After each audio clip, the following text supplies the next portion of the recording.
Fondation Jean Jaurès. Penser pour agir. Bonsoir à toutes et à tous. Bienvenue ce soir à la Fondation Jean Jaurès. On est très content d'organiser cet événement ce soir en pleine conférence des partis COP à Belém, donc la COP 30 qui a lieu en ce moment du 10 au 21 novembre et qui pose des enjeux assez forts, comme j'imagine vous le savez, à la fois au niveau local, national et international, on va en parler. Cette COP 30, donc, qui se passe assez loin d'ici, pose plusieurs enjeux, je dirais trois principaux en introduction. Le premier, et peut-être si on regarde un peu en arrière sur ce qui s'est passé dans les différentes COP, c'est qu'on est passé d'une logique de lutte contre le réchauffement climatique à une logique financière, notamment de partage de l'effort financier. On y reviendra. Deuxième enjeu, et on va l'aborder ce soir également, c'est la participation des parties prenantes, puisqu'on a vu qu'au cours des différentes COP, l'association de la société civile était particulièrement difficile. On se souvient de la COP 21 à Paris, où on avait de très nombreuses ONG et une participation forte de la société civile. C'est de moins en moins le cas. En tout cas, on appelle maintenant les COP, en tout cas certains l'appellent le Davos de l'énergie ou du climat, ce qui signifie effectivement que ça devient un cercle un peu restreint. Et troisième enjeu, plus transverse, je dirais, c'est le contexte international. D'abord, le contexte économique qui est déprimé, en tout cas avec les tensions sur les chaînes de valeur qui se font ressentir dans un contexte assez protectionniste. Et puis un contexte climatique également difficile, puisque certains experts, et là aussi on y reviendra, reconnaissent que l'engagement de la COP21 de limiter la hausse des températures à 1,5 degré par rapport à l'ère pré-industrielle est très très difficile à atteindre, voire impossible. En tout cas, on y reviendra. Néanmoins, il y a des choses à faire, et notamment des éléments positifs. J'en citerai un, et d'ailleurs on a travaillé sur le sujet à la Fondation Jean Jaurès récemment, c'est que la transition écologique, elle se fait, et elle se fait notamment au niveau local, contrairement à ce qui est évoqué, je dirais, dans le contexte politique, notamment avec le fameux backlash, qui est, de notre point de vue, en tout cas à la Fondation, une instrumentalisation, je dirais, des sujets écologiques, alors qu'encore une fois, la transition se fait au niveau local et certaines populations, notamment précaires, font la transition sans forcément en avoir conscience. Donc c'est un travail qu'on a mené récemment avec notamment Emmaüs et la Fabrique écologique et on montre qu'effectivement, la transition se fait, donc on ne perd pas espoir. Donc ce soir, on va aborder je dirais le sujet effectivement de la COP et des enjeux que j'ai posés avec, et on a vraiment la chance ce soir d'avoir nos deux intervenants. Donc le premier, c'est Neil Makarov, donc, qui est directeur stratégie du think tank Stratégie de Perspective. Tu nous expliqueras peut-être en quelques mots de quoi il s'agit. Et donc tu es expert associé ici à la Fondation. Et tu viens de faire paraître un essai ici même, qui s'appelle Décarboner ou décliner, qui pose finalement peut-être l'enjeu central, notamment au niveau européen, on y reviendra, la transition écologique au secours de la souveraineté européenne. Et pour discuter avec nous, on a la chance d'avoir Magali Reguezza, donc, qui est géographe et ancienne membre du Haut Conseil pour le climat, donc, qui est une entité indépendante, qui produit des rapports d'excellente qualité chaque année, notamment qui évalue l'action de l'État et de la puissance publique dans le domaine climatique. Alors, ce soir, on va diviser la soirée en deux. Une soirée dédiée à l'état des lieux de ce sujet, donc COP 30, entre avancée et backlash écologique. Quel état des lieux faire en matière de transition écologique au niveau international, européen, comme je l'ai dit, puisque Neil a écrit un ouvrage sur le sujet, et aussi local.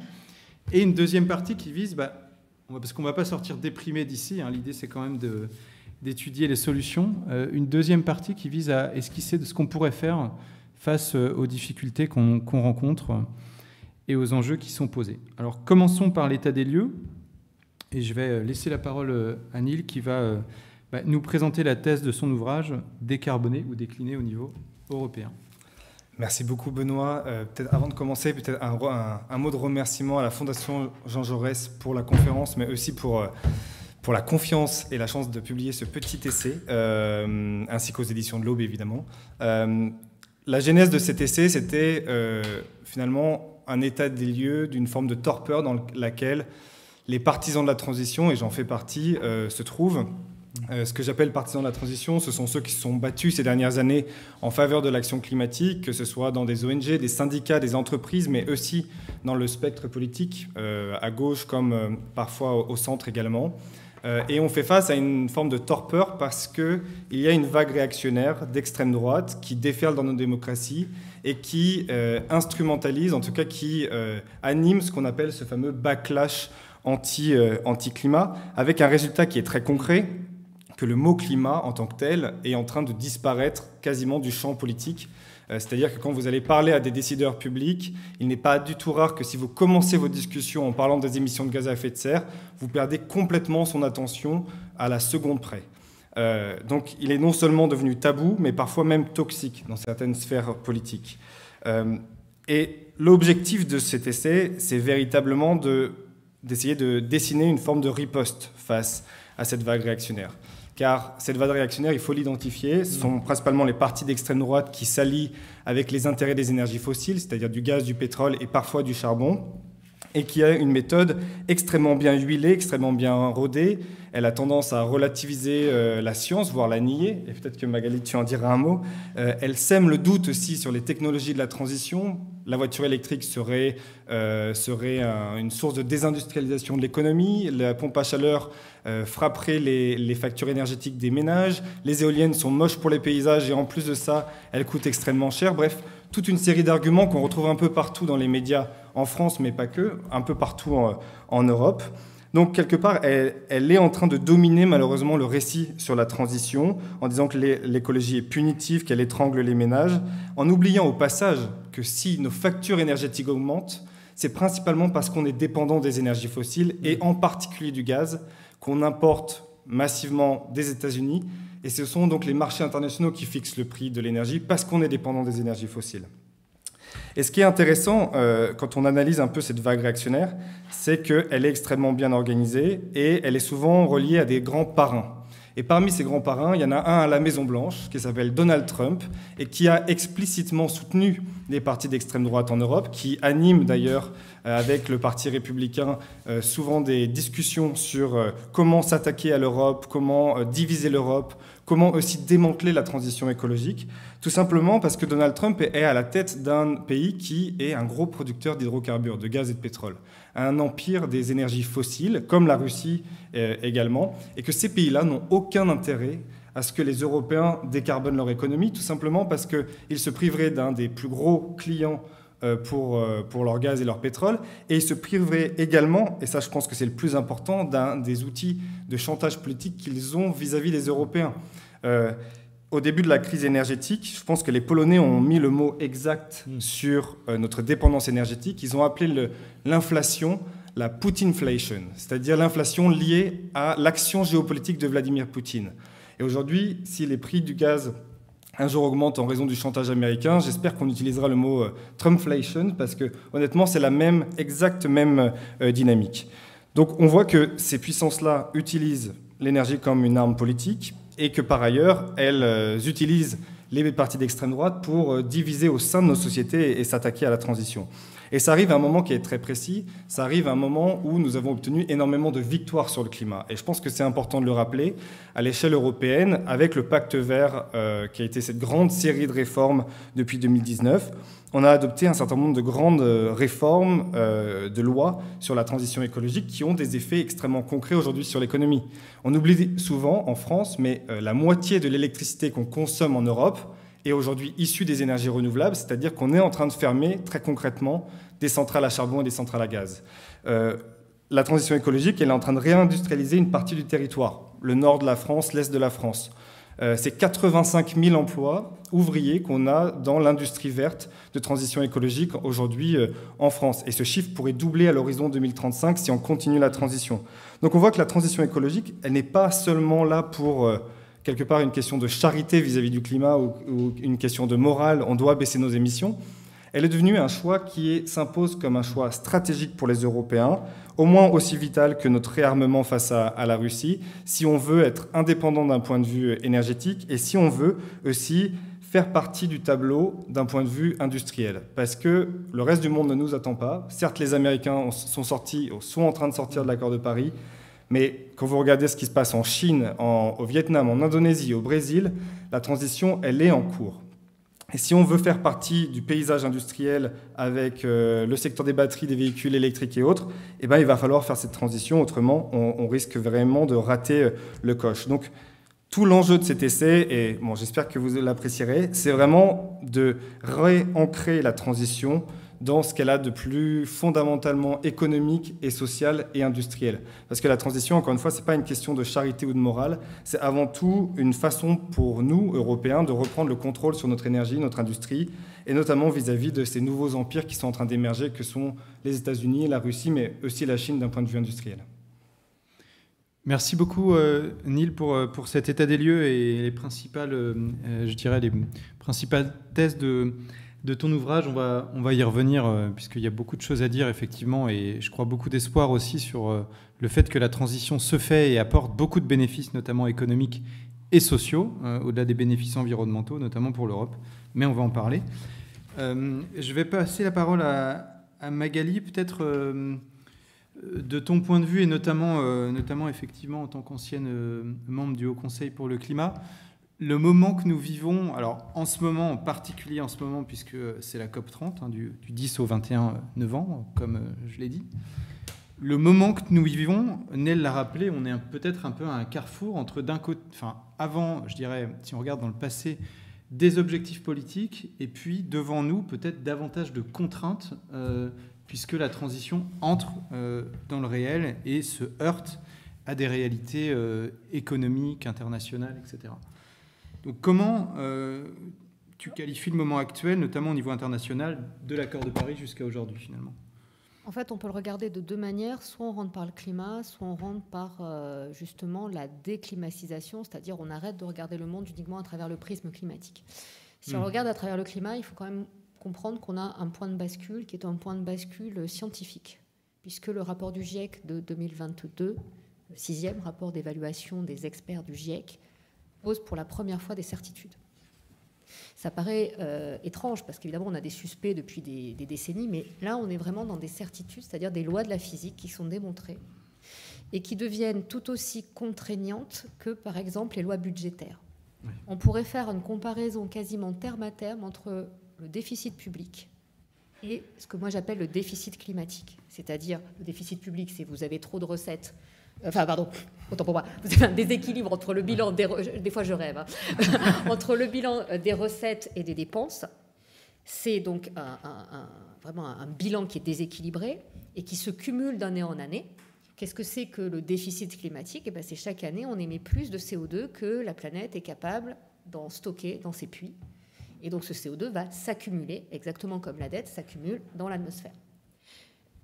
Si on regarde ça, on se dit que cette mécanique-là, qui est une mécanique scientifiquement démontrée, si on avait la même rigueur, si on avait les mêmes débats, si on considérait que ce déficit climatique sur le même plan que le déficit public, vous imagineriez à quel point on aurait déjà avancé. En réalité, ce que nous dit le GIEC, c'est quoi ? C'est que, et là j'ai un tout petit désaccord avec la manière dont ça a été présenté, non, le changement climatique ne s'accélère pas, non, on ne découvre pas aujourd'hui, et les scientifiques ne découvrent pas aujourd'hui qu'on n'atteindra pas les 1 degré. C'est écrit dans le rapport du GIEC, parce que en fait, c'est juste une loi physique. Si je lance la pomme en l'air, elle retombe. C'est comme ça, c'est une loi de la physique. Eh bien, tant qu'on continue d'ajouter du CO2 dans l'atmosphère, le climat se réchauffe. Et le niveau de réchauffement est proportionnel, quasiment proportionnel à la quantité de CO2 que vous ajoutez. Donc en fait, aujourd'hui, il se passe strictement ce qui était projeté par les modèles. Sauf que ça devient sensible. Et ça, c'est vraiment le point de rupture entre la COP, quand on fait la COP 21, le climat, c'est pas invité dans nos vies. Parce qu'en fait, c'est ailleurs. On entend parler du changement politique. C'est loin, je veux dire, c'est dans d'autres pays, c'est des pays pauvres, c'est pas chez nous, quoi. Et au moment où le GIEC écrit ce rapport, il y a l'été 2022. Et l'été 2022, c'est là où pour la première fois, on ressent le climat dans notre chair, parce que c'est aussi le moment où par rapport à la COP en 2015, on ne s'est pas encore totalement attribué au changement climatique les événements. Aujourd'hui, les scientifiques sont capables de le faire. Et pourquoi je dis que c'est écrit dans le GIEC? Parce qu'il est écrit dans le GIEC, dans le rapport du GIEC, que si toutes les infrastructures fossiles existantes fonctionnent le long de leur cycle de vie, c'est-à-dire les centrales à charbon, c'est-à-dire les champs d'extraction pétrolière, c'est-à-dire les voitures, etc., on a déjà épuisé le budget carbone pour maintenir le climat sous 1,5 degré. Ça, c'est ce que disent les scientifiques. La conclusion logique que nous devrions en tirer, je vous dis, si tu mets le doigt dans la prise, tu t'électrocutes. Ça, c'est ce que nous dit la science. La conclusion logique que tout le monde devrait en tirer, c'est je ne mets pas les doigts dans la prise. Voilà. Ben, la conclusion logique, c'est qu'il ne faut plus ouvrir de nouvelles infrastructures fossiles et qu'il faut commencer à les fermer, à fermer les existantes pour arriver à tenir sur 5 degrés. Le deuxième point de désaccord, c'est que ça n'est pas perdu. Pourquoi ça n'est pas perdu? Parce qu'on sait que si on atteint la neutralité carbone au niveau mondial, de force ou volontairement, si on atteint la neutralité carbone autour des années 2050, on maintiendra le climat, le réchauffement climatique très en dessous de 2 degrés, c'est-à-dire autour de 1,8. Si on le fait en 2070, on atteindra la neutralité, enfin on maintiendra le climat autour de 2 degrés. Ça, ce sont des lois physiques. Et donc c'est vraiment important parce que ça repose à nos sociétés cette question de que nous dit la science et qu'est-ce qu'elle ne nous dit pas. La science ne dit pas ce qu'il faut faire, elle ne dit pas comment faire. Elle dit que ce qu'on va faire va à un moment rencontrer des limites qui sont des lois avec lesquelles on ne négocie pas. Tout le reste se négocie. Donc ça, c'est vraiment un changement de braque. Enfin, c'est une certitude qui arrive, c'est-à-dire qu'on bascule dans quelque chose de nouveau parce que maintenant, on sait. On ne peut plus dire qu'on ne savait pas. On a ces règles-là qui sont aussi strictes, voire plus strictes que les règles de Bruxelles, que les règles... Voilà. Et puis, il y a tout ce qui se passe au niveau mondial, indépendamment du climat. Et c'est vrai qu'aujourd'hui, quand on est géographe comme moi, mais j'en connais dans la salle, le fait, par exemple, que le centre de gravité du monde se soit déplacé sur le Pacifique, pour nous, c'est un non-événement. La question des émergents, c'est un non-événement. Si vous comparez le temps qui est consacré à la Chine dans les journaux télévisés et le temps qui est consacré aux États-Unis, il y a juste un problème. Parce qu'en fait, nous avons en France et en Europe une vision du monde qui correspond à une vision du monde, un monde qui n'existe déjà plus. De la même façon que nos politiques gèrent la politique publique et nos industriels gèrent l'industrie et nos agriculteurs dans un climat qui n'existe plus et qui n'existera plus jamais. Et c'est ce qui est en train de se jouer à la COP. Les COP sont des endroits extraordinaires pour décrypter les jeux de pouvoir, pour décrypter l'évolution des relations internationales, et pas que. Des relations internationales entre puissances, entre blocs régionaux. Il serait très intéressant d'aller regarder à la COP, par exemple, le rôle du Brésil avec le Mercosur. Ces grands ensembles régionaux qui, derrière... Mais on pourrait faire la même chose sur l'Inde, on pourrait faire la même chose sur la Chine. Et puis, ce qui est très intéressant aussi, c'est de regarder dans ce schéma-là quels sont les acteurs. En 2015, les COP, c'est les ONG, c'est le temps des ONG. Et puis on a eu le temps des peuples premiers, des peuples autochtones, des peuples indigènes. Bon, c'est quelque chose qui, il y a 20 ans, on n'en aurait jamais parlé. Mais on voit aussi les industries. Quelles industries aujourd'hui?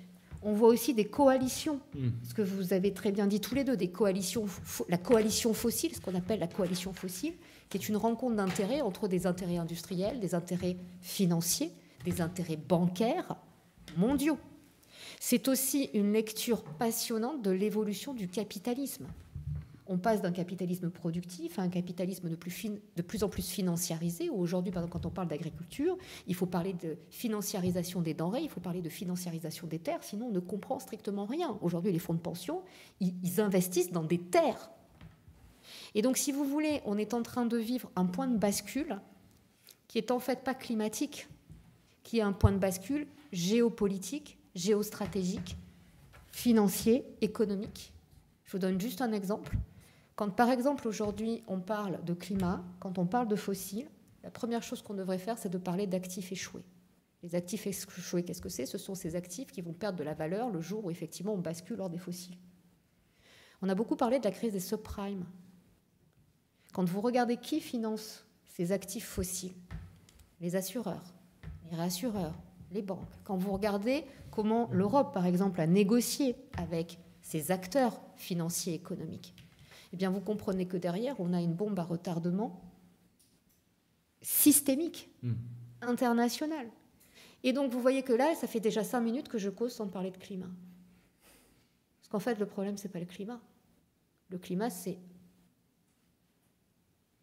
un contexte, c'est une pression, c'est une nouvelle règle qui s'ajoute en plus.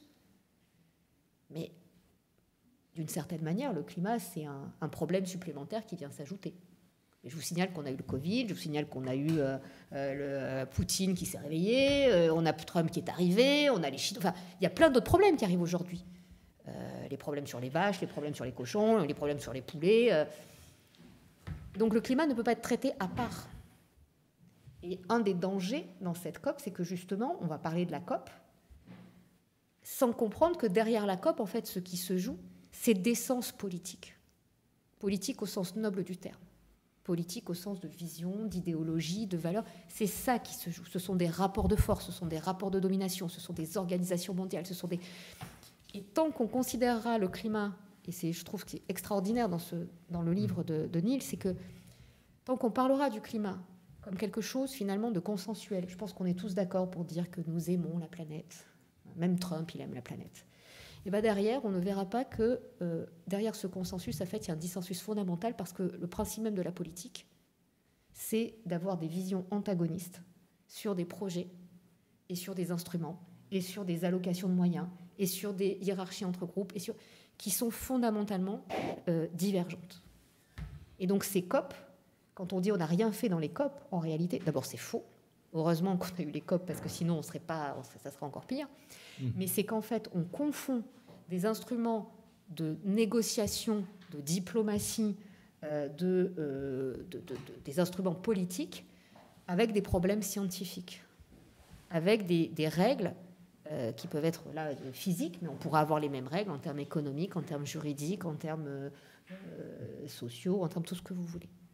Et donc ce cadrage, il est vraiment important parce que si on veut comprendre ce qui est en train de se passer, en fait, c'est que les forces antagonistes aujourd'hui, c'est d'un côté des forces qui maintiennent une dépolitisation sous couvert de militantisme, de nom d'oiseau, de politique, de popole, comme on dit, voilà, de politique politicienne et politicarde à l'ancienne, d'un côté, et puis de l'autre, en réalité, une dépolitisation où dès que vous parlez climat, qu'est-ce que c'est ? C'est je vais faire des grands tableaux Excel avec des masses de carbone.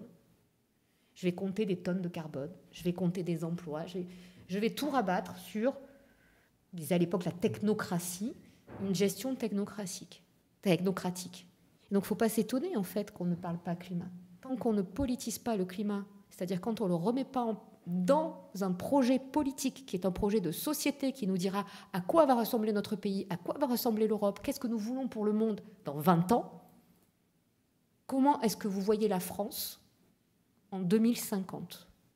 2050, c'est dans 25 ans. Rappelez-vous à quoi ressemblait la France il y a 25 ans. Tout ça, là, ça n'existait pas. Téléphone portable, ça n'existait pas, tout ça. À quoi, certains, ils n'étaient peut-être même pas nés dans cette salle, à quoi ça ressemblait la France il y a 25 ans ? C'est un projet politique. Le climat est un des sujets du siècle, du 21e siècle, qui ne fait pas l'objet d'une politisation. Et la manière dont on traite la COP, c'est exactement ça. C'est une vision très étriquée d'un monde qui n'existe plus, dans un sujet en fait qui est dépolitisé. C'est pas une question de partisans, c'est bien une question de compréhension des grands équilibres géopolitiques. Merci beaucoup Magali pour cette lecture et des relations internationales, je dirais au sens large, et en particulier de la COP, puisque ça éclaire beaucoup, je pense, effectivement dans le contexte actuel. Donc merci beaucoup pour ce diagnostic. On verra après les solutions, comme je l'ai dit, parce qu'il y a beaucoup de choses à faire. Peut-être, avant d'aller vers les solutions, je reviendrai au sujet européen, parce que, tu l'as dit, le sujet est effectivement pas forcément traité au niveau politique, mais disons isolé, notamment sur l'aspect physique, mais quand même, et Neil l'a rappelé dans son ouvrage et dans sa présentation, on a eu quand même des bonnes nouvelles récemment, à commencer par le Green Deal au niveau européen et peut-être en chapeau l'objectif de neutralité carbone d'ici à 2050, ce qui est quand même pas rien. Et ça, on voit une visibilité assez forte au niveau international. C'est vrai qu'à l'époque, on n'était pas dans le même contexte. Mais quand même, la vision est très forte. Et une des mesures phares de ce Green Deal, c'est notamment l'abandon ou l'interdiction de vente de véhicules thermiques à horizon 2035, de véhicules thermiques légers, en l'occurrence, de voitures donc. Comme on l'a dit en introduction et comme on l'a dit jusqu'à présent, de nombreux débats sont en cours pour, notamment dans ce fameux backlash politique, pour interroger les objectifs et potentiellement les remettre en cause. C'est le cas en particulier de cet objectif-là qui est largement discuté puisqu'il va être rediscuté en 2026 et on s'attend à une déviation de cet objectif à 2035. Les constructeurs automobiles poussent fortement pour l'intégration, par exemple, des véhicules hybrides rechargeables. Bref, en tout cas, l'objectif est discuté. Alors, je vais me tourner vers Neil. On a dit que le Green Deal était une très bonne nouvelle. Effectivement, au regard des bénéfices que ça peut apporter pour l'Union européenne, à l'époque où en tout cas on en parlait. Et on est aujourd'hui, fin 2025, dans un contexte de COP, comme l'a souligné Magali, assez compliqué, ou en tout cas assez complexe sur le plan international, et une discussion des objectifs au niveau européen. Alors, qu'en est-il de ce Green Deal à l'heure des contraintes, finalement ? Ouais, excellente question. Alors, tu as très bien dit qu'en 2019, en tout cas, on avait cette vision, ce cap qui était assez clair, la neutralité climatique. Aujourd'hui, j'ai l'impression que nos politiques au niveau européen, ils ont un peu perdu la boussole. C'est-à-dire qu'il y a des hésitations, et c'est le moins qu'on puisse dire, voire une volonté de détricoter, de démanteler ce qui a été acquis ces dernières années. Et c'est pour ça que moi, j'appelle les partis d'extrême droite faisant partie d'une vague réactionnaire. Parce que factuellement, ils ne sont pas là pour freiner la transition, ils sont là pour la démanteler. Et c'est vraiment très différent par rapport à 2019 où ils s'opposaient aux mesures, ils freinaient comme ils pouvaient. Bon, ils avaient très peu d'influence à l'époque. Maintenant, ils ont beaucoup plus d'influence et ils s'attaquent à démanteler le pacte vert européen, le Green Deal, et notamment ses grands composants. À ce stade, ça fait 1 an qu'on a la nouvelle commission de la présidente Ursula von der Leyen. Il y a eu des accros sur le pacte vert, mais dans sa globalité, il tient. Il y a une volonté de certains partis politiques de l'attaquer vraiment fortement, notamment des extrêmes droites. Il y a 3 partis d'extrême droite au niveau européen, celui de Meloni, de Jordan Bardella et de l'AfD allemande. Et tous les 3 essayent, coûte que coûte, de s'attaquer au Green Deal. Et malheureusement, j'ai envie de dire, ils auraient pu rester extrêmement isolés dans leur discours, comme d'un point de vue institutionnel. Mais ce qui leur donne une force de frappe particulièrement puissante au niveau européen, c'est le ralliement de la droite européenne, du PPE, du Parti populaire européen. Et ça, c'est extrêmement nouveau, parce que le Parti populaire européen, c'est le parti d'Ursula von der Leyen, c'est le parti qui a façonné le pacte vert européen, en tout cas à travers sa commission. Oui. Et aujourd'hui, ils ont retourné complètement leur veste et ils se sont lancés dans une course des petits chevaux pour qui détricotera le pacte vert européen le plus rapidement, qui s'attaquera à telle loi le plus rapidement avec l'extrême droite. Alors je ne sais pas quelle est leur stratégie derrière. Est-ce que c'est de vouloir aller sur le même registre que l'extrême droite pour essayer de la contrer, comme ils ont essayé de faire sur l'immigration ? Je ne suis pas certain que ça ait bien fonctionné, en tout cas sur la question des migrations. Ils ont plutôt contribué à imposer en fait, le récit de l'extrême droite. Et là, ils sont en train de faire exactement la même chose sur la transition. Et parfois même, cette droite européenne, elle a tendance non seulement à mimer l'extrême droite sur la transition, mais même à s'allier avec elle. Et on a eu un premier exemple, c'était la loi contre la déforestation importée. Je trouve que c'est un sujet qui est particulièrement d'actualité étant donné que la COP est au Brésil, où droite et extrême droite, main dans la main, ont décidé de flirter et de démanteler cette loi sur la déforestation, contre la déforestation importée. Heureusement, il y a eu ensuite le Conseil, c'est là où les gouvernements siègent, qui a rectifié un peu la copie. Mais malgré tout, ça a quand même envoyé un signal. Une majorité alternative est possible en Europe avec la droite et les extrêmes droites. Et aujourd'hui, en effet, ils s'attaquent à d'autres parties du pacte vert, le véhicule électrique, le tournant vers le véhicule électrique. Ils oublient peut-être qu'il n'y aura pas d'emploi et d'innovation dans le moteur essence ou diesel, mais par contre, si on veut les emplois et les innovations de demain, il va peut-être falloir investir dans la batterie ou dans le véhicule électrique. Mais ça, ce n'est pas tellement leur problème. L'objectif, c'est de faire tomber un totem, un symbole. Et d'ailleurs, ce qui est intéressant, c'est que vous avez eu cette dynamique très forte au Parlement européen. mais elle est en train d'arriver aussi très violemment au sein des gouvernements des 27. Et c'est très important parce qu'en Europe, vous avez ces deux chambres qui font la loi, le Parlement d'un côté et le Conseil de l'autre, c'est là où sont les 27 gouvernements. Et parmi ces 27, maintenant, vous avez, c'est pas nouveau, Viktor Orban, Giorgia Meloni, mais aussi Fico, le Slovaque, Babiš, le Tchèque, qui est également d'extrême droite. Vous avez les Suédois qui ont un gouvernement de droite, mais soutenu par l'extrême droite. Donc en fait, ils gagnent du terrain un peu partout en Europe, ce qui fait que, factuellement, la Commission, elle propose des choses là où elle a des majorités. Si elle n'a pas de majorité pro-transition, ni au Parlement, ni au Conseil, eh ben, malheureusement, j'ai l'impression qu'elle va plutôt proposer d'utiliser la tronçonneuse pour couper dans les lois climatiques plutôt que de les maintenir et les consolider. Et peut-être pour vous donner un exemple que je trouve qui illustre parfaitement ça, c'est la Suède. La Suède, on a toujours estimé que la Suède était à l'avant-poste de la transition. Il y a quelques années, ils ont élu, les Suédois, une majorité au Parlement de droite et d'extrême droite. Très rapidement, ce gouvernement a sabré dans les aides aux véhicules électriques, sabré dans les aides aux énergies renouvelables. Ils ont annulé même des projets de déploiement de l'éolien en mer. Et ils ont redonné des subventions pour la déforestation, enfin pour l'industrie forestière, et pour le diesel. Résultat des courses, la Suède, en 2024, augmente ses émissions de gaz à effet de serre de 5,8%. C'est la plus haute hausse récente de ce pays, qui était pourtant un pays modèle dans la transition écologique. Ils ont aussi laissé couler le géant de la batterie européen, Northvolt, sans lever le petit doigt, sans jamais essayer de le secourir. Donc en fait, c'est ça le monde que nous promet cette majorité alternative de droite et d'extrême droite. Et je pense que là où, par contre, enfin c'est très bien de les analyser, mais là où il faut aussi faire notre mea culpa, c'est que nous, les partisans de la transition, on est aussi extrêmement faibles face à ça. C'est-à-dire qu'on aurait pu, en 2024, tout simplement essayer de former une majorité allant de la gauche, des sociodémocrates, des écologistes, avec le centre, et voir une partie de la droite sur un programme commun, certes peut-être pas aussi ambitieux que ce qu'on aurait voulu, mais sur la réindustrialisation verte, par exemple, sur comment on accompagne les ménages et les classes moyennes et les classes populaires dans la transition. On aurait pu essayer de dessiner des lignes en commun sur ce programme-là. En l'occurrence, les partisans de la transition, ils étaient suffisamment divisés pour finalement ne pas permettre à l'émergence d'une possible coalition, disons, progressiste sur le climat. Et donc c'est pour ça qu'aujourd'hui, factuellement, on se retrouve avec des dirigeants européens sans boussole et qui arrivent à la COP 30 avec un objectif climatique de moins 90% à l'horizon 2040, tant mieux, mais il a fallu l'arracher au forceps, cet objectif.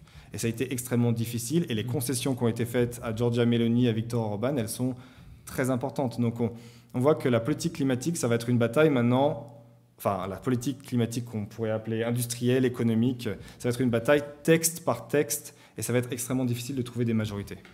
Oui, tout à fait. Je retiendrai quand même un élément de ton intervention qui me paraît intéressant, et notamment pour un peu avoir une note d'optimisme, c'est que ce pacte vert tient, dans le fond, même s'il est beaucoup débattu.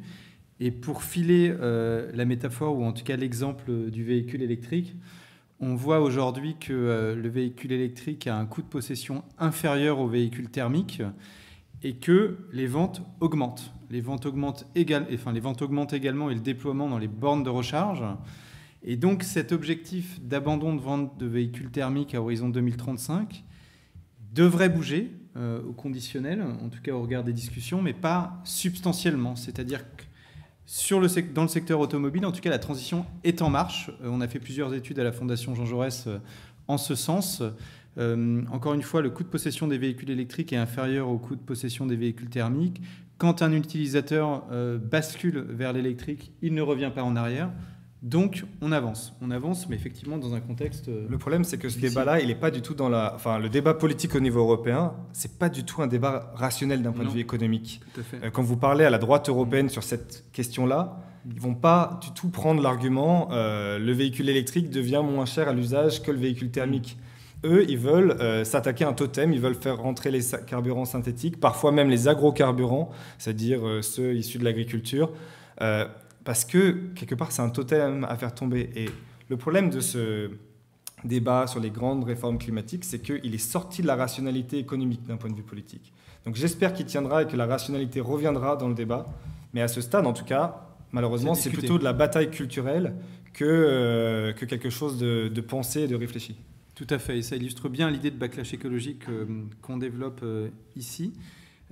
Et dans tout ça, alors au niveau européen, beaucoup de discussions. Finalement, Magali, quel est le rôle de la France, puisque notamment nous, ici, on connaît potentiellement des évolutions à court et moyen terme vers l'extrême droite. Il y a plusieurs choses qu'il faut dire. La première d'abord, c'est que la France et l'Allemagne, après l'échec de la conférence, après l'échec de Copenhague, donc qui a vu l'échec des premières tentatives de mise en place des politiques climatiques, l'Europe a été un des moteurs pour préserver l'action climatique. L'Europe a vraiment beaucoup agi au moment où les Américains se retiraient, au moment voilà. L'Europe a été un moteur parce que, et notamment la France, l'Europe a construit un discours sur la morale. La morale au sens où l'Europe des droits de l'homme, l'Europe par rapport à ses anciens colonisés qui avaient une dette. Enfin, donc il y a eu tout l'Europe a construit son positionnement climatique international sur la morale. Ce que n'ont absolument pas fait les autres puissances. Dès les années 2015-2016, la Chine comme la Russie intègrent le changement climatique dans leur politique internationale, intègrent le changement climatique dans leur politique géostratégique. Oui. Quand on regarde la guerre en Ukraine, bien sûr, c'est très important pour Vladimir Poutine, l'histoire, etc. Enfin, Vladimir Poutine, s'il aime autant l'Ukraine, c'est parce que l'Ukraine, d'ici 15 ans, c'est le grenier à blé de l'Europe. L'Ukraine, d'ici 15 ans, c'est là où on va trouver les minerais critiques. L'Ukraine, d'ici 15 ans, c'est ce qui va permettre à la Russie de continuer à vendre ses hydrocarbures aux pauvres et de fourguer les technologies de la transition ou les matières premières de la transition à ceux qui pourront se les payer. Autrement dit, vous avez des puissances qui associent leurs intérêts géostratégiques à une pure rationalité économique. Moi, il y a 20 ans, quand je commençais mes cours sur la géopolitique du climat, je disais demain, la puissance va se redéfinir à travers la question climatique. Parce qu'en fait, un monde décarboné, ni vous ni moi ne connaîtrons plus jamais le climat qu'on a connu enfant. Ça, c'est la science qui nous le dit. Mais ni vous ni moi ne savons ce que c'est qu'un monde décarboné. Et là, je pense qu'il faut se remettre juste un petit peu à plat sur les termes qu'on emploie. Parce qu'on en a employé beaucoup. On a parlé de transition, de politique climatique, on n'a pas encore parlé d'atténuation et d'adaptation, mais on pourra en parler. On n'a pas encore parlé de transition énergétique, parce qu'en fait, la transition, elle peut être écologique, énergétique, alimentaire, etc. On n'a pas parlé de révolution. On pourrait parler de révolution, et on n'a pas parlé de décarbonation. En fait, la contrainte, c'est de décarboner la société, de décarboner nos économies et nos modes de vie. Ça, c'est pas négociable. Si on ne le fait pas, le climat continue à changer. Sauf que pour faire cette décarbonation, il ne s'agit pas juste de dire, et c'est ce que pensent au départ beaucoup de personnes, j'ai ma société et j'enlève le carbone. Voilà. J'enlève le carbone et c'est facile à faire parce que, avec un peu de technologie, il suffit que je trouve des technologies décarbonées, sachant qu'une innovation, ça met 15 ans à se diffuser, j'ai 25 ans, j'avais des voitures thermiques, je remplace les voitures thermiques par des voitures électriques, et c'est bon. Il y a juste un truc qu'on a oublié là-dedans, c'est qu'il y a du social. Vous pouvez avoir les plus belles solutions sur l'étagère. À un moment, il faut que la société puisse s'en emparer. Et c'est là qu'on arrive à mon problème de la voiture électrique. Parce que la voiture électrique, c'est de regarder la décarbonation à travers une innovation technique qui va permettre une transition énergétique qui, en réalité, ne change absolument pas la société. Pourquoi ? Et ça, même les ingénieurs qui ont porté cette transition énergétique, comme un Jean-Marc Jancovici, le disent très clairement. Dans le GIEC, vous avez un terme qui est apparu qui s'appelle le terme de sobriété, qui a fait grimper au rideau, c'était wokiste, c'était tout ce que vous voulez, c'était la gauche, c'était machin, etc. Ok. Ce qu'on n'a pas lu, c'est que le GIEC, il dit autre chose. Le GIEC dit « Seule une politique d'action sur la demande peut nous conduire à la décarbonation ». Autrement dit, nous avions une société qui est fondée sur une offre de plus en plus grande, de plus en plus permanente et de plus en plus renouvelée. Le plus. Alors certains vont dire c'est le capitalisme, d'autres vont dire c'est la société de consommation, d'autres vont dire c'est l'accumulation, peu importe. On est effectivement dans une logique économique où, pour être compétitif et pour être souverain, il faut proposer sans cesse une offre toujours plus abondante, toujours plus rapide, toujours plus renouvelée. Et toute l'économie, la finance, mais aussi nos modes de vie, mais aussi nos valeurs culturelles, nos valeurs sociales, nos hiérarchies sociales sont fondées là-dessus. Elles sont fondées en réalité sur le carbone, sur la manne que nous ont offert des énergies fossiles abondantes et peu chères. Aujourd'hui, dans la société, avoir une voiture neuve et pouvoir en changer tous les ans, c'est un signe qu'on est quelqu'un de haut placé. Si tu n'as pas changé ta voiture à 50 ans, tu as raté il y a un petit côté comme ça, quoi. C'est un marqueur social. Donc la décarbonation, ce n'est pas juste avoir des technologies et un pari technologique qui nous permet de faire tout comme avant et de maintenir l'offre. C'est une action qui va passer par la réduction de la demande. Et on sait que 40 à 70% des émissions vont être enlevées par la baisse de la demande. La baisse de la demande, c'est quoi? C'est un truc tout simple, éviter quand je peux le faire. Éviter quand je peux le faire, c'est la sobriété. Et je ne peux pas toujours le faire. Parce que je vais mettre en péril mon emploi, parce que je vais mettre en péril ma qualité de vie. Améliorer par la technique, c'est ce qu'on appelle l'efficacité, les gains d'efficacité. Et puis changer, substituer quand on peut ni améliorer ni éviter. Ça s'appelle des choix et des arbitrages. Ça s'appelle du politique. Ça s'appelle de la décision politique et de la stratégie économique. Et donc, pour faire baisser la demande, ça veut dire qu'on va devoir substituer dans notre société le rapport à la valeur, qui est que le plus n'est pas toujours mieux, et qu'on peut avoir du mieux avec moins. Ce qui est vertigineux, ça touche le travail, ça touche est-ce qu'il faut travailler plus, moins, ça touche le temps de la vie, ça touche l'organisation des rapports sociaux, ça touche au fondement même de notre civilisation. En fait, ce qu'on propose, c'est un changement civilisationnel qui dit pas son nom. Et ça, c'est pas une question morale, c'est pas une question de rationalité économique, c'est une question fondamentale civilisationnelle qui aurait dû faire l'objet justement d'une appropriation politique. Or, qu'est-ce qui s'est passé? En gros, vous avez deux voies extrêmes. La première voie, c'est ce qu'on appelle le pari technologique. On fait tout comme avant. Et on va trouver des techniques qui vont nous permettre de faire tout comme avant et de repousser sans cesse les limites de la physique. Après tout, on peut aller sur Mars, on peut faire des bébés dans des éprouvettes, on ne va pas quand même se faire embêter par 3 grammes de CO2 qui se baladent. Ok. Et puis il y a l'autre côté qui dit, alors là, c'est juste un pari sociétal, on va tous changer nos comportements, les individus, on va transformer nos sociétés, c'est la sobriété heureuse, etc. Évidemment, entre les deux, il va y avoir... Et une fois qu'on a dit ça, eh ben, en fait, les partis politiques ne s'en sont pas emparés. Je vais vous donner une liste de mots. La première, elle correspond, de mon point de vue, mais on pourra en discuter, à des valeurs dites de gauche, à des mots-clés de la gauche. Et de l'autre côté, à des mots-clés de la droite. La gauche, justice, État-providence, égalité, solidarité, partage équitable, redistribution.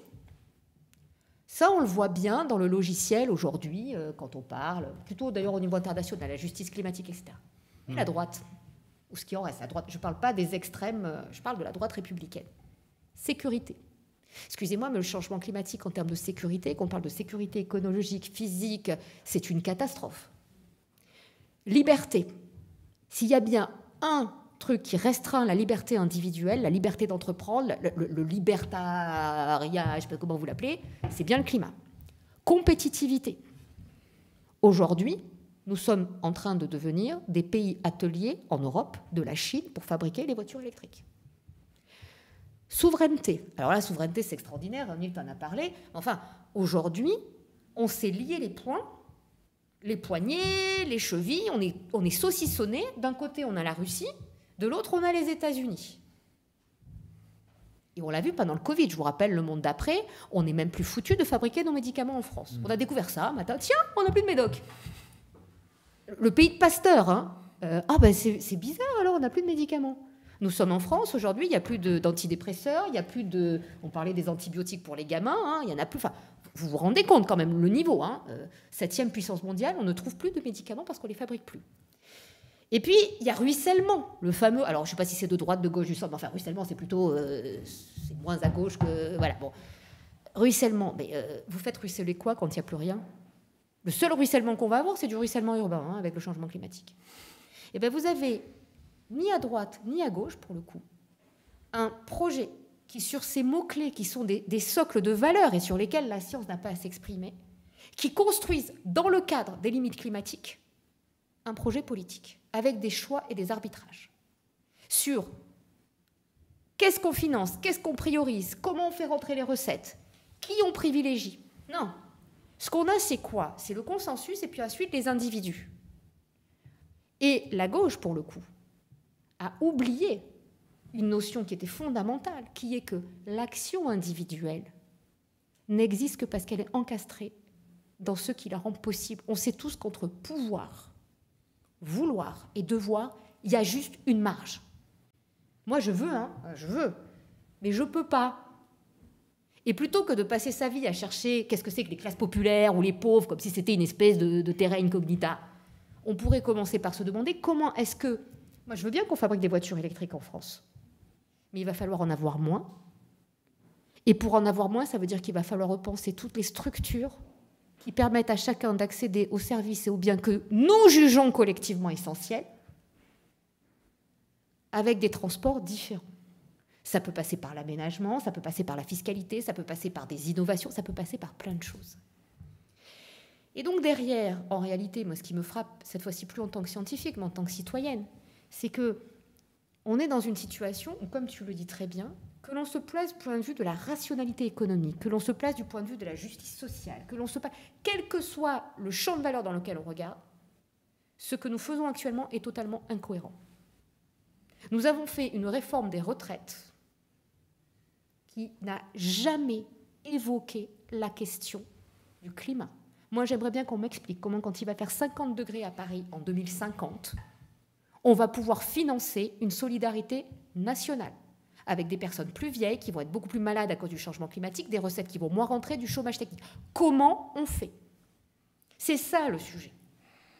Et effectivement, au niveau du Parlement européen, et on y revient, c'est que qu'est-ce qui est en train de se passer? L'Europe est en train de perdre sa souveraineté avec une débauche de milliards qui ne servent strictement plus à rien, parce qu'en fait, on est en train d'utiliser ces milliards pour s'auto-mal-adapter, s'auto-mal-atténuer, mais que surtout, le seul truc qui nous restait par rapport à ces émergents, c'était justement notre valeur morale. Comment vous allez expliquer à des pays qui, aujourd'hui, pour qui la population n'a pas accès à des conditions de vie décentes, comment vous allez leur faire la morale quand nous-mêmes, qui sommes riches, aisés, qui avons accès, ne sommes même pas en capacité de le faire? Et je ne parle même pas des fonds qu'on promet pour l'adaptation et qu'on ne donne pas. Quand on voit aujourd'hui à quelle hauteur sont financées les énergies fossiles dans le monde par des fonds publics, et à côté ce qu'on donne généreusement aux pays en développement qui n'émettent pas. 10% de la population mondiale est responsable de 30, 40, 50, selon les cas, % des émissions. Et à la fin, qu'est-ce qui se passe? Droite comme gauche, on explique qu'on va changer les comportements. C'est la morale du petit geste du côté de la gauche, et c'est j'aime ma bagnole et je suis libre de manger de la viande du côté de la droite, parce qu'en plus on n'hésite devant aucune caricature. Ce qui se passe en Europe, comme ce qui se passe en France aujourd'hui sur les questions climatiques, c'est en réalité le symptôme d'une démocratie malade, d'une absence de vision, d'une dépolitisation du débat au nom de tout se vaut, donc laissons faire ça, je ne sais pas où, mais d'une absence aussi de stratégie et de vision dans nos grandes firmes industrielles. On a oublié que on ne gère pas une entreprise. On a besoin de capitaines d'industrie. Et je me tais, vous connaissez tous Le Bonheur des Dames? Vous l'avez lu, le marchand de parapluies, et puis à côté, Mouret qui fait sa grande... Voilà. Alors, le marchand de parapluies, au départ, il commence par nier le fait que Mouret, il va se casser la figure, c'est naze, c'est machin. Puis au bout d'un moment, il se met à courir derrière Mouret. Il fait des promos, etc. À la fin, il finit ruiné, sa fille suicidée, sa femme morte, son beau... Enfin bon, c'est Zola. Hein. Aujourd'hui, nos décideurs économiques et politiques sont en train d'expliquer que, alors que le monde entier est passé au système des grands magasins, nous allons continuer à fabriquer des parapluies. Dit comme ça, c'est effrayant. Ce n'est pas une question de futur climatique, même s'il n'y avait pas le changement climatique. Imaginez qu'il n'y ait pas de problème climatique. Est-ce que franchement, on n'investirait pas dans ces nouvelles technologies et dans les bornes qui permettent de les mettre en place? Est-ce qu'on ne reverrait pas la fiscalité? Est-ce que l'emploi? Vous connaissez tous malheureusement le cas des mines de charbon. On savait dès les années 50 que les mines de charbon, les filons de charbon, ils n'étaient pas assez bon pour qu'on puisse maintenir l'emploi. On a maintenu pendant des années sous perfusion des gens pour fermer ensuite des territoires, et aujourd'hui, youpi, ils sont résilients. Et on est en train de recommencer exactement la même chose. Et ça, je vous avoue qu'en tant que citoyenne, ça me pose problème, et qu'en tant que scientifique, ça me pose aussi un problème, parce que effectivement, on n'est plus dans la rationalité. Je vous dis que si vous mettez les doigts dans la prise, vous allez vous électrocuter, et vous avez des gens qui mettent les doigts dans la prise en vous disant « même pas mal ». Ils s'électrocutent et ils continuent à vous dire « non, non, même pas mal ». On en est là. C'est-à-dire qu'on est effectivement dans une telle crise de la démocratie, une telle crise du projet politique, que ce qu'on prend pour les causes sont, de mon point de vue, les symptômes en réalité, qui invisibilisent les causes. Et c'est pour ça que c'est très difficile aujourd'hui de parler de ces questions, parce qu'en fait, très vite, on rentre sur un sujet de politique politicienne, de valeurs, de partisans, et que le scientifique, il est toujours un peu... voilà, parce que dès qu'on dit quelque chose, de toute façon, on est des militants, donc voilà, mais que quand on voit ce qui se passe au Parlement, en fait, on connaît déjà la fin de l'histoire. Mais juste une question, Magali, sur ça, et après, effectivement, on va passer à la partie solution. Et avant ça, on va vous passer la parole. Mais juste une question me vient à l'esprit, notamment en vous ayant écouté attentivement, notamment sur le fait qu'on sort d'un discours rationnel aujourd'hui, effectivement. Mais est-ce que la cause de la sortie vers l'irrationalité, est-ce qu'elle est palliée justement à l'entrée dans l'ère des contraintes de la transition ? Ou en tout cas, est-ce que ça ne coïncide pas à ce moment-là, notamment au niveau local, par exemple, sur les flux physiques Elles sont où, les contraintes de la transition aujourd'hui ? Vous vous sentez contraint, vous, par la transition ? Excusez-moi, spot partout, bouteilles en plastique. Rien que sur nous, on est rempli de plastique. Vous sortez, vous êtes agressé par des pubs. Moi, je suis obligée de commander mes couches sur Amazon. Je pense que je vis sur Amazon. Enfin, elle est où, la contrainte de la transition ? La transition, qu'est-ce que c'est aujourd'hui ? C'est les populations qui peuvent faire, enfin les individus, les ménages, les entreprises qui peuvent faire le plus, ce qui aura le plus gros impact sur le climat, qui ont le plus moyen de le faire et pour qui c'est le plus indolore, sont celles qui bénéficient le plus d'aide, le plus d'incitation, et sur qui les coûts de transition pèsent le moins et les coûts climatiques pèsent le moins. Les coûts de la transition, ils existent aujourd'hui effectivement, mais pour certaines entreprises qui de toute façon disparaîtront avant, faute de stratégie industrielle, faute de stratégie énergétique, faute de stratégie agricole. Aujourd'hui, les agriculteurs, ils ne disparaissent pas ni à cause de la transition ni du changement climatique. Ils disparaissent parce qu'on a des stratégies agricoles qui ne correspondent plus à l'état des besoins alimentaires et de l'agriculture mondiale. C'est juste ça. Et le climat, en fait, on agite un épouvantail, puisqu'on ne peut pas dire d'un côté que la transition n'est pas faite, et de l'autre qu'elle pèse. Enfin, il y a un moment, ça ne veut pas dire qu'elle ne pèse pas, qu'il n'y a pas des coûts pour ça. On est bien d'accord. Mais les coûts, ils sont devant nous. Ils ne sont pas là. Le changement climatique est là, les coûts, ils sont dans quelques temps. D'ailleurs, c'est souvent un récit de l'extrême droite, ça, de dire qu'on est dans la contrainte, que la transition coûte trop cher, qu'elle pèse sur le budget des ménages. Ça, vous l'entendrez très souvent. En réalité, quand on interroge en tout cas les Français, il y a eu une étude, les Climate Surveys, les sondages d'opinion sur le climat, qui est une étude qui est menée chaque année par la Banque européenne d'investissement. Et l'année dernière, c'était justement sur la contrainte et ce que les citoyens sont prêts à faire pour la transition. Et c'était très intéressant parce qu'ils expliquaient on est prêt à faire énormément de choses pour la transition si le coût est équitablement réparti dans la société. Deuxièmement, si on a accès à des solutions. C'est-à-dire, encore une fois, le cadre politique, à un moment donné, que nos politiques posent pour nous aider à faire la transition. Et c'est vraiment tout l'enjeu. C'est finalement une question vraiment de justice à la fin. Vous avez plein de ménages, enfin de citoyens, qui ne peuvent pas se permettre d'acheter un véhicule électrique ou une pompe à chaleur parce que le prix est beaucoup trop élevé. Comment est-ce qu'à un moment donné, on met des politiques publiques en place pour répartir équitablement les solutions de la transition à ceux qui en ont besoin et à ceux qui n'en ont pas les moyens ? Ça, c'est vraiment un enjeu de société. C'est une forme de, quelque part, de sécurité sociale de la transition. On répartit le coût d'un côté à ceux qui émettent le plus et qui ont le plus de moyens. Et par contre, on redistribue les solutions à ceux qui en ont le plus besoin et qui n'en ont pas les moyens. Et je pense que ça, c'est un vrai débat qu'on pourrait avoir, que certains partis politiques pourraient mener. Et à l'échelle européenne, c'est ce qui fera c'est vraiment la dimension sociale de la transition qui nous manque aujourd'hui. Tout à fait, oui.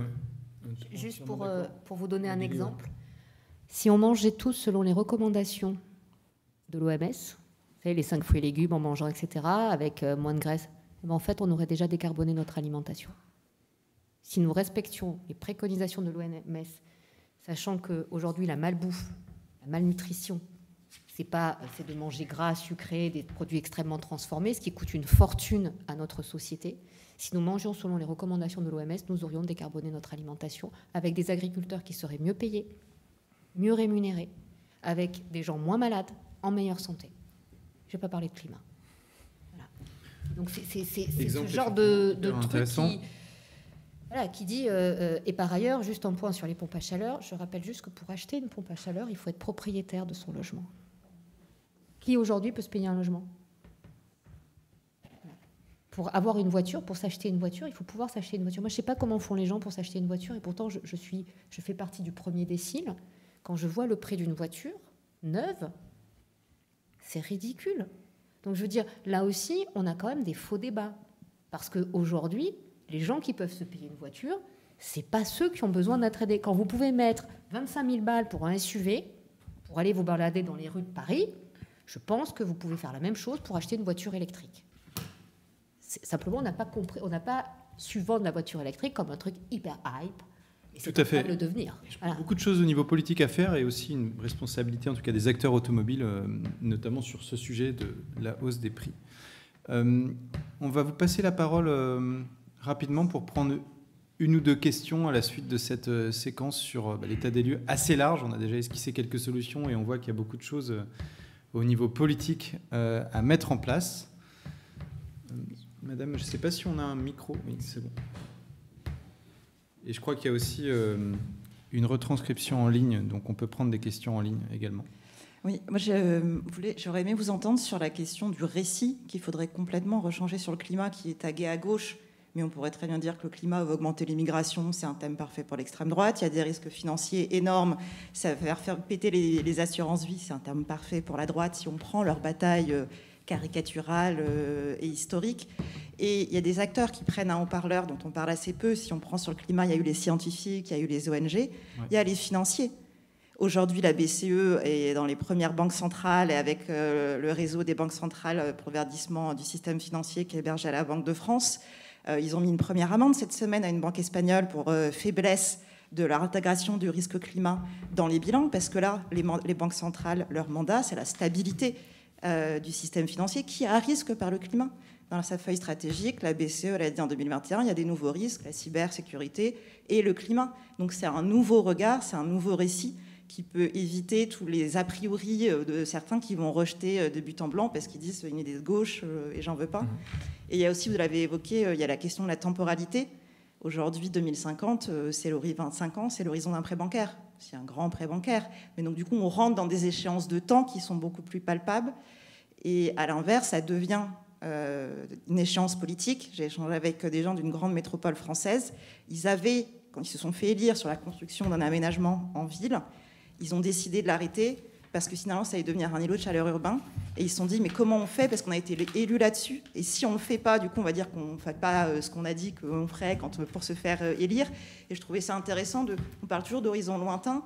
On va dire le bon côté des événements climatiques qui s'accélèrent, c'est que du coup, on a des chocs climatiques qui viennent directement percuter les mandats et les promesses et les plans d'action politiques. Donc c'est peut-être, ça peut faire bouger ce point-là. Et deuxième question, si je peux, on a parlé de transition climatique, on n'a pas parlé de la complexité de la transition écologique. Parce qu'il y a les impacts sur la biodiversité et parfois, on a des solutions qui vont en sens inverse. Je prends l'exemple d'une entreprise qui veut faire des jus d'orange. Si elle veut faire si elle prend des oranges d'Espagne, c'est moins carboné, mais ça vient de zones de stress hydrique extrêmement importants, donc des impacts sociaux très forts. Et donc, si elle prend des oranges du Brésil, plus carbonées, mais il n'y a pas d'impact sur le stress hydrique, c'est quoi la bonne décision si on prend une vision complète, analyse de cycle de vie ? Le schéma, il est beaucoup plus compliqué. Enfin, déjà, avec le climat, on ne s'en sort pas. Mais dans la réalité des choix, vu le temps qui est imparti, il y a quand même tout ça à prendre en compte parce que tout ça, les sous-jacents, c'est les sous-jacents des impacts sociaux.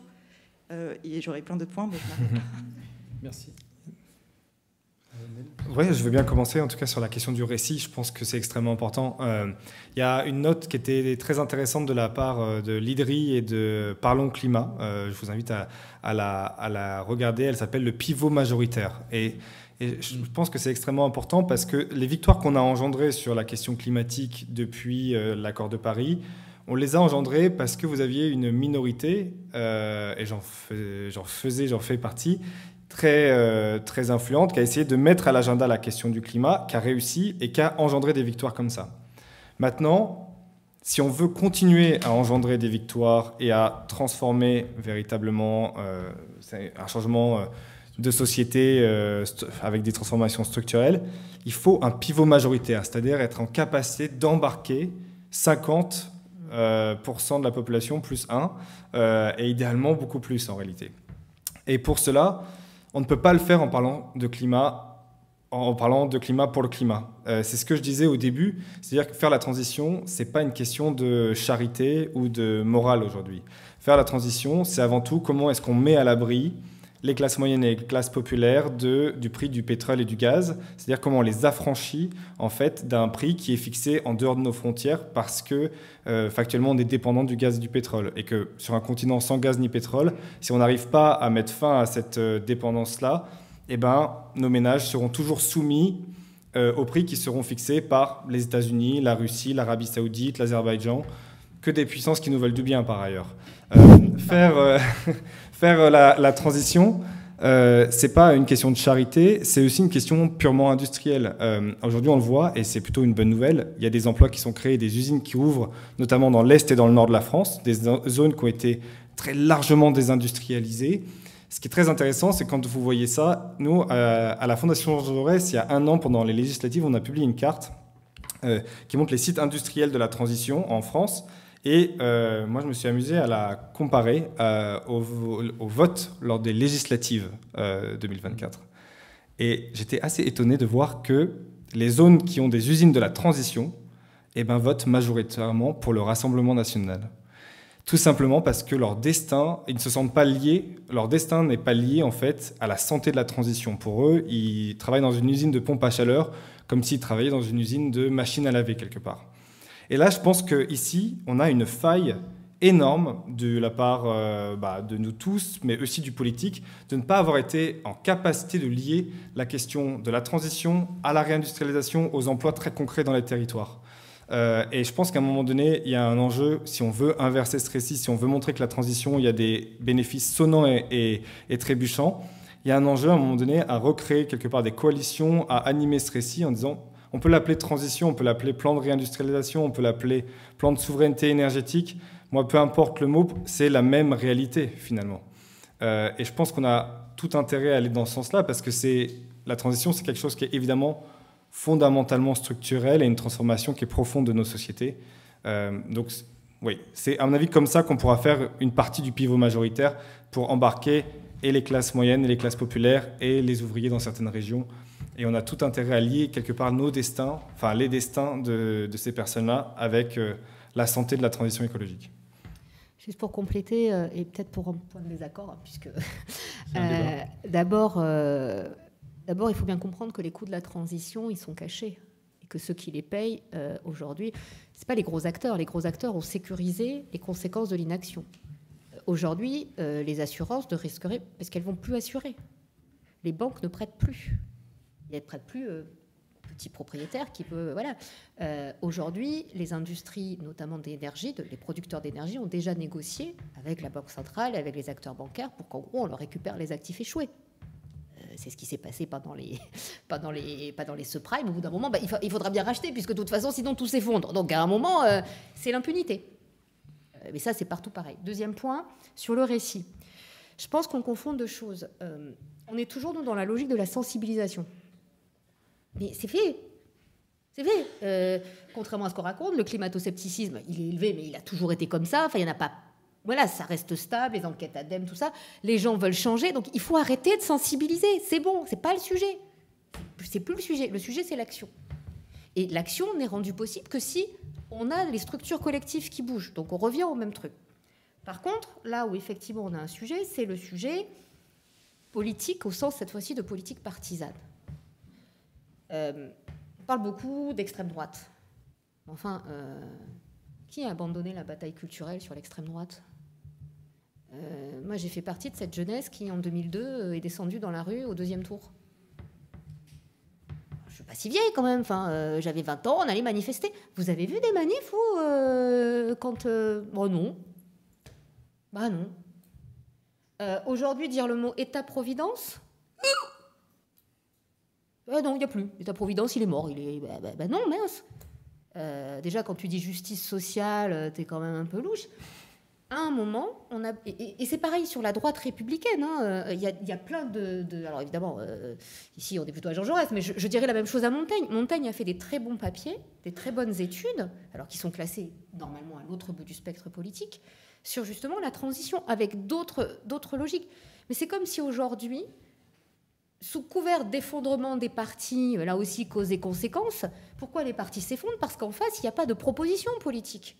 C'est pas que les gens... Enfin, voilà. Et alors après, moi, il y a quand même un sujet qui me pose problème. Alors, votre question sur l'analyse de vie, elle est très intéressante parce que j'ai envie de vous répondre. Mais que font les entreprises quand elles font des analyses de risque ? Elles prennent des multifacteurs. Quand on fait une politique d'investissement à l'étranger, on regarde des tas de trucs, la situation géopolitique. Mais alors, dès qu'il y a de la biodiversité ou du climat, alors là, on n'y arrive plus, quoi. Parce que c'est vachement simple de comprendre les politiques européennes, de comprendre la géostratégie du Mali, de comprendre... Ça, c'est super facile. D'ailleurs, on en parle tous à la télé. Mais alors, le climat, c'est compliqué. Bah, excusez-moi, entre une politique... Enfin, là, tout le monde cause du budget de l'État. Excusez-moi, c'est pas simple. Hein. La LOLF, perso, faut quand même... voilà. Mais ça, il n'y a pas de problème. Tout le monde commande. Par contre, quand il faut parler de politique climatique, on ne sait pas. Vous vous rendez compte quand même du truc ? Et donc, pour moi, le récit, il faut faire attention à ce que cette histoire de récit, on ne masque pas la communication, le partage, l'exposition d'un projet politique et d'un programme avec derrière des doctrines, des valeurs, et puis cette espèce de on va se raconter la transition parce que c'est sympa et qu'on va embarquer tout le monde. Faut arrêter. Je veux dire, la vie dans laquelle on vit aujourd'hui, vous n'êtes pas levé le matin en disant je vais aller mettre un bulletin dans l'urne et comme ça je vais être embarqué parce que je vais être acteur. Ça, c'est des gens comme nous qui votons, qui sommes informés, qui avons des leviers par nos postes, par nos... Enfin, la plupart, malheureusement, de nos concitoyens, ils subissent tout autant les décisions politiques, parfois même ils ne les comprennent pas. Les gens, ils ne sont pas allés décider du problème de savoir s'il fallait mettre plus un point à la retraite, à la caisse machin, etc. C'est pas là que ça se joue. En revanche, on a un autre sujet qu'on pourra évoquer dans les questions plus tard, c'est qu'est-ce qu'on fait des corps intermédiaires ? Parce que là aussi, aujourd'hui, on a une espèce de dialogue entre, d'un côté, l'État, les décideurs, les collectivités locales, le marché. Tout ça, c'est des personnes. Moi, le marché, il est content le matin, il est pas là. Et puis, la société civile. Alors, moi, j'ai toujours pas compris ce que c'était la société civile, c'est pareil. Mais entre les deux, quid des syndicats ? Quid des partis ? Quid des élus ? Quid de fonctions et de personnes, quid des PDG, quid des responsables risques, gestion... C'est là aussi qu'on a besoin de retrouver à un moment les acteurs dans leurs fonctions, non pas pour porter ce récit, mais pour chacun contribuer à la hauteur, à la mise en œuvre, sauf que comme pour mettre en œuvre, il faut mettre en œuvre quelque chose. Moi, si quelqu'un est capable de me dire dans cette salle ce que c'est aujourd'hui la stratégie, quelle est la stratégie de décarbonation ? Je ne parle pas des tonnes de carbone, hein, parce que ça, ils ont fait un gros boulot pour le coup, SGPE. Mais c'est quoi la stratégie ? Où on va ? Est-ce que quelqu'un dans cette salle est capable de me dire ce que... On prend n'importe quel parti, comment est-ce qu'il voit la France à la fin de 2035 ? Ça ressemble à quoi, la France ? On est tous en voiture électrique, on est tous copains, on se fait des bisous, c'est la guerre de tranchées. Ça ressemble à quoi ? En réalité, c'est le RN qui a un récit extrêmement puissant, c'est l'extrême droite. C'est facile, c'est les immigrés. Alors comme ça, il y a un problème, c'est les immigrés. Il y a aussi l'idée de... voilà, les factures énergétiques qui explosent en 2022, c'est la faute de la transition. C'est les écolos et les immigrés, autant pour moi. Voilà. Il y a deux responsables. Le wokisme, parce que quand même, ça lie les deux. Mais ils sont extrêmement efficaces. Et je pense que il ne faut pas du tout sous-estimer ça. C'est-à-dire qu'ils sont extrêmement efficaces à aller chercher des problèmes réels de pouvoir d'achat, de peur de perdre leur emploi. Et aujourd'hui, dans l'industrie, il y a foison d'entreprises où des salariés sont inquiets pour la perte de leur emploi. Et ils sont extrêmement efficaces à aller chercher ces problèmes-là et à coller un responsable sur le problème. Et en l'occurrence, en général, en ce moment, en tout cas, la transition est responsable de beaucoup des maux de la société. La transition serait responsable de la destruction du secteur automobile en Europe et en France. Alors que le véhicule électrique, on n'en parle que depuis 5 ans et que la désindustrialisation de l'automobile, ça a commencé il y a 15 ans avec les constructeurs qui ont décidé de délocaliser. Donc il y a toute une série, en fait, ils ont cette capacité à aller chercher des récits très simples et à parler très clairement, en fait, sur des problèmes sociaux, industriels, là où les autres partis politiques n'ont ni proposition ni vision et souvent ne parlent pas concrètement d'un point de vue social et industriel, en tout cas. Pour ma part. Tout à fait. Justement, en termes de propositions, je reviendrai à ton ouvrage, Neil, et à l'essai que tu viens de publier, qui donc ici même, comme vous l'avez vu, décarboné ou décliné. Tu dis, et notamment, je pense que c'est intéressant parce que ça replace le débat au niveau international aussi, c'est que tu réponds à Donald Trump qui dit, donc, ça ne vous a pas échappé, drill, baby, drill, et qui a dit ça notamment au début de son second mandat. Et toi, tu réponds Electrify, baby, electrify. Donc ça, c'est la première proposition. Et la deuxième, qu'il a entendu. Il doit certainement nous regarder. La deuxième proposition que tu fais, c'est la réindustrialisation verte, et notamment le rôle des territoires. Et je fais le lien avec la coalition climat et le pivot majoritaire que tu as cité, c'est-à-dire l'embarquement des entreprises, notamment au niveau local. Est-ce que tu peux nous en dire quelques mots? Comment ça se déclinerait concrètement dans les prochains mois, années oui, bien sûr. En France. Alors, Electrify, Baby, Electrify, moi je voulais absolument utiliser ce titre pour un chapitre parce que factuellement, l'électricité, c'est la seule énergie qu'on produit en Europe, qu'on maîtrise en Europe et auquel qu'on peut vraiment contrôler de A à Z, voire même baisser nos factures. On n'est pas maître du prix du gaz ni du prix du pétrole. Et à part la Norvège, on n'a pas beaucoup d'alliés dans les pays producteurs de gaz et de pétrole. Donc l'électrification, c'est un mot un peu barbare, mais c'est comment est-ce qu'on électrifie un maximum nos usages. Et je sais que ça ne fera pas seulement le job en entier. C'est-à-dire qu'évidemment, il y a une question de la demande, et tu l'as très bien dit, mais aujourd'hui, on fait face à un backlash politique contre le véhicule électrique, contre la pompe à chaleur. Et électrifier, on sait que c'est la manière la plus efficace de réduire nos dépendances. Et on peut le faire à l'échelle européenne par un grand plan de planification, mais ça ne suffira pas. Parce que les grands plans Mesmer des années 70, ça marchait bien dans les années 70 où tout était très programmatique et planifié. Aujourd'hui, on a besoin aussi d'embarquer une partie de la population, le fameux pivot majoritaire, d'où l'importance aussi de lier l'électrification à une forme d'écologie populaire. Alors peut-être que le mot est maladroit, mais c'est en gros comment est-ce qu'on distribue les solutions de la transition au plus grand nombre. En France, on a eu cette bonne idée d'avoir le leasing social pour le véhicule électrique, pour ceux qui en ont vraiment besoin, c'est-à-dire ceux qui sont dans la ruralité, qui ont peu de moyens et qui ont besoin d'aller au travail avec une voiture. Qui a très bien marché d'ailleurs. Et qui a très bien marché, mais il est embryonnaire en termes de volume. Si on est à l'échelle européenne, on a une capacité de décupler le volume de leasing social. On a une capacité, à un moment donné, à faire 1 million de véhicules électriques en leasing social à l'échelle européenne par an. Et à l'horizon 2035, la fameuse date de fin de vente, ça fera 10 millions de véhicules. Et ça sera toujours ça de gagner. On aura équipé des ménages qu'on a vraiment besoin avec un véhicule électrique. Et si on ajoute à ça une clause Made in Europe, tout bénef, parce que par ailleurs, notre industrie qui est en train d'émerger, et c'est là où est la deuxième proposition, notre industrie verte qui est en train d'émerger, aujourd'hui, elle fait face à deux vents contraires, une très faible demande et une concurrence chinoise qui arrive avec des prix extrêmement compétitifs, on dirait, et qui essayent de rafler la mise. Et ils ont plutôt raison, parce qu'ils ont tiré les premiers et ils ont envie de rafler le grand marché des technologies vertes. Et c'est une nouvelle ère industrielle qui est en train d'émerger. Et on ne s'en rend pas bien compte. En Europe, on a l'impression qu'on est les meilleurs de la classe, mais vraiment, regardez les chiffres de la Chine, juste une petite aparté très rapide.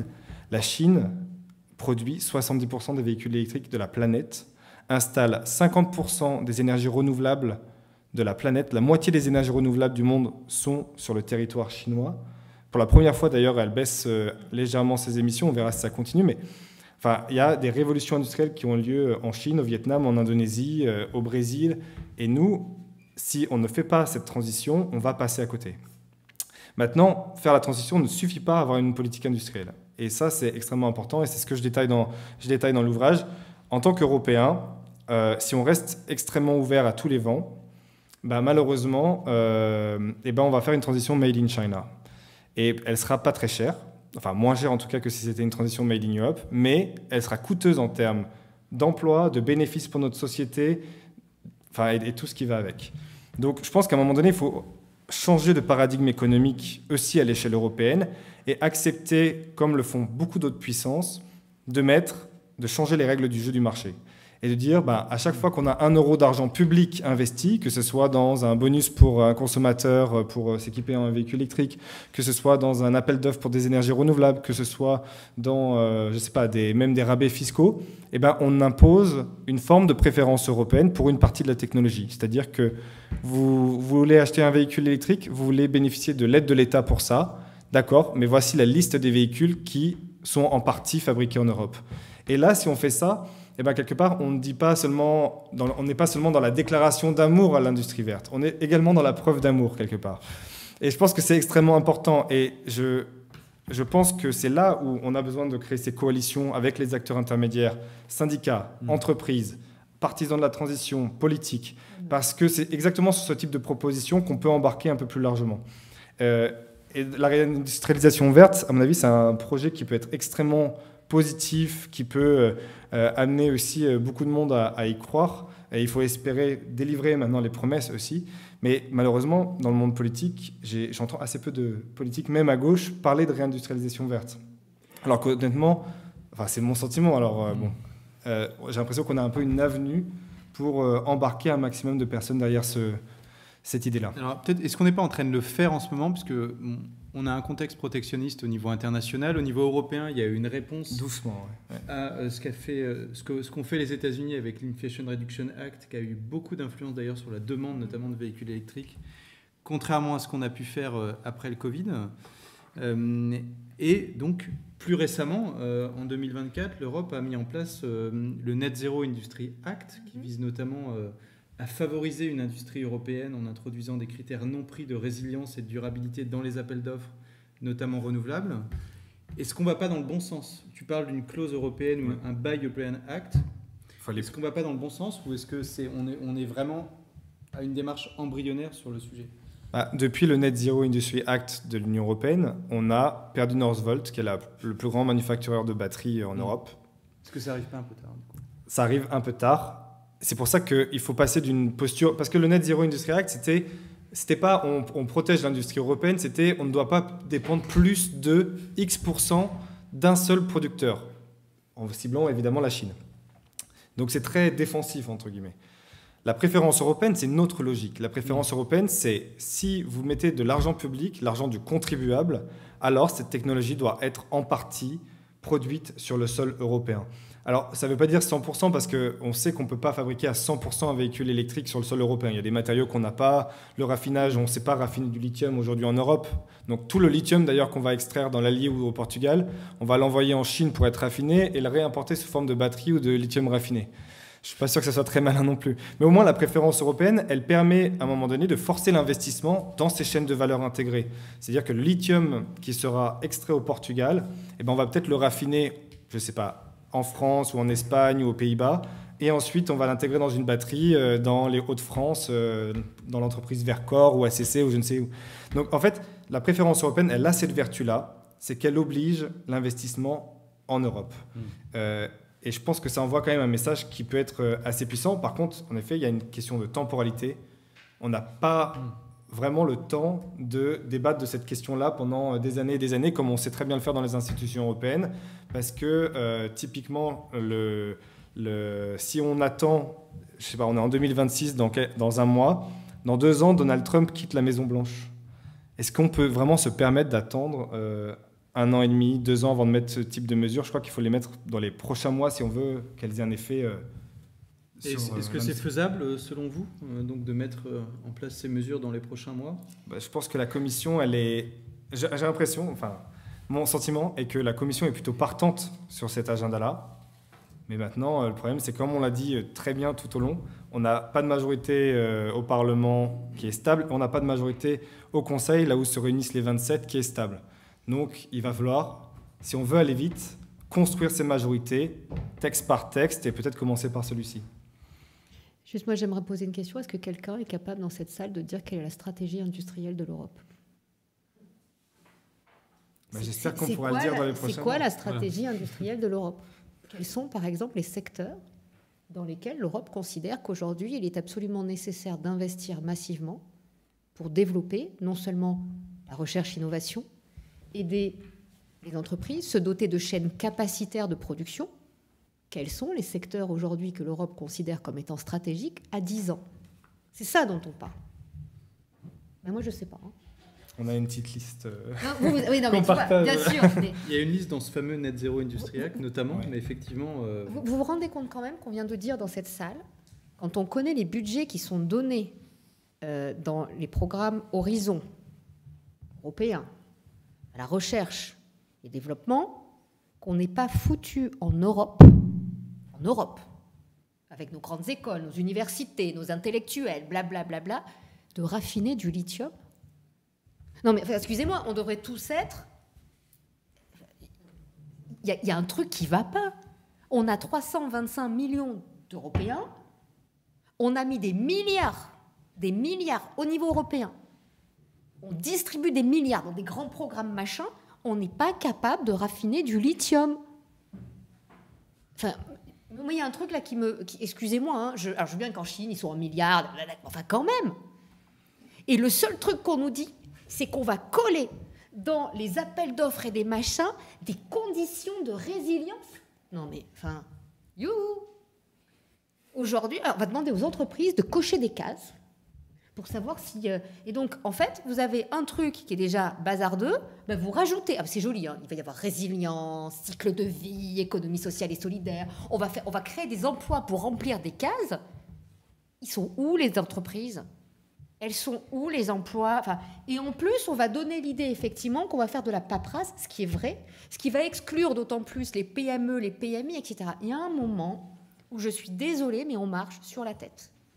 Nous avons en France un truc qui s'appelle le crédit impôt recherche. Je vous invite à regarder le rapport parlementaire qui a été notamment sous la houlette de Dominique Potier. Il est écrit dans ce rapport que le crédit impôt recherche, chaque année, finance pour 200 millions d'euros les 5 plus grandes majors de fabrication de produits phytosanitaires, c'est-à-dire ces 200 millions d'euros, qui ne rentrent pas dans les caisses de l'État. 200 millions d'euros, ça permet de chauffer toutes les universités françaises pendant un an. Nous finançons sur nos impôts, sans aucune éco-conditionnalité, des boîtes qui fabriquent des produits phytosanitaires. Alors, c'est important, les produits phytosanitaires, on ne peut pas s'en passer. Mais enfin, quand même, il n'y a pas d'éco-conditionnalité. C'est un truc tout simple. Est-ce que votre activité émet du carbone ? Est-ce que votre activité émet du méthane ? Est-ce que votre activité répond à des normes sociales ? Le protectionnisme vert, il suffit d'introduire... Vous dites, j'interdis une molécule en entrant en Europe. On le fait déjà. Si vous interdisez, par exemple, je ne sais pas, telle molécule, le produit ne rentre plus. Ce n'est pas du protectionnisme, en réalité. Vous ne mettez pas de taxes, etc. Vous mettez juste des normes sanitaires. Et puis c'est dingue parce qu'en plus, ces molécules, on sait qu'elles sont toxiques pour la santé humaine. Donc à un moment, l'Europe fabrique, et les États fabriquent eux-mêmes, les arguments des populistes. Parce qu'effectivement, après coup, on nous dit « Ah bah oui, il y a une distorsion de concurrence ». Pas exactement, parce qu'en fait, on a le droit d'interdire certaines molécules. Ah oui, mais attention, parce qu'on ne peut plus contrôler, parce que c'est trop compliqué, parce que machin. Mais, effectivement, il y a une question de proportionnalité dans les Exactement. mesures. Et donc, si vous voulez, derrière, là où, quand on parle des solutions, il y en a plein des solutions. Je vous donne 3 exemples, 3 secteurs, 3 leviers qui sont des leviers, pour le coup, qui sont importants. Premièrement, la fiscalité. Ça choque personne qu'on ait en France un impôt progressif. On parle de quotient familial.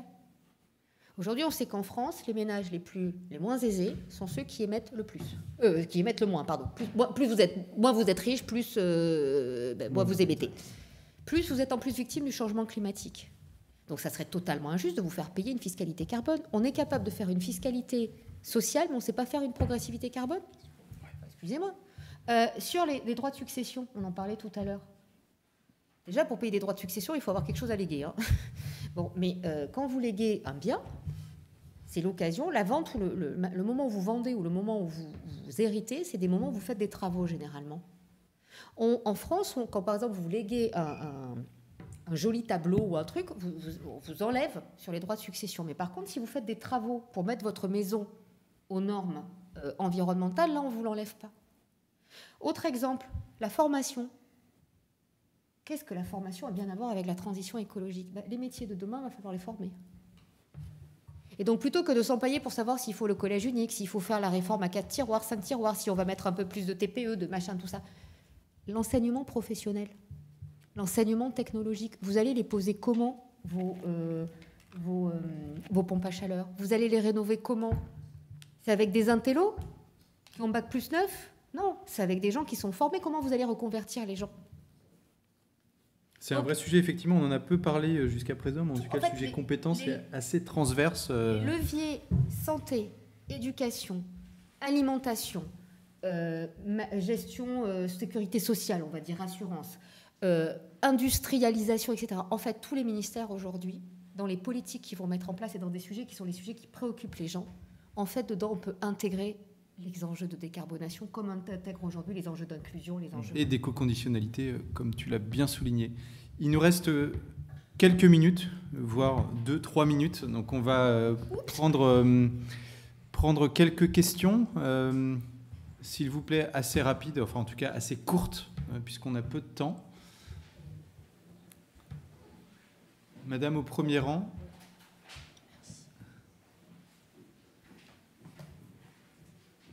Et on pourra évidemment continuer la discussion après. On va peut-être les grouper, effectivement. On va prendre 2-3 questions. Ouais.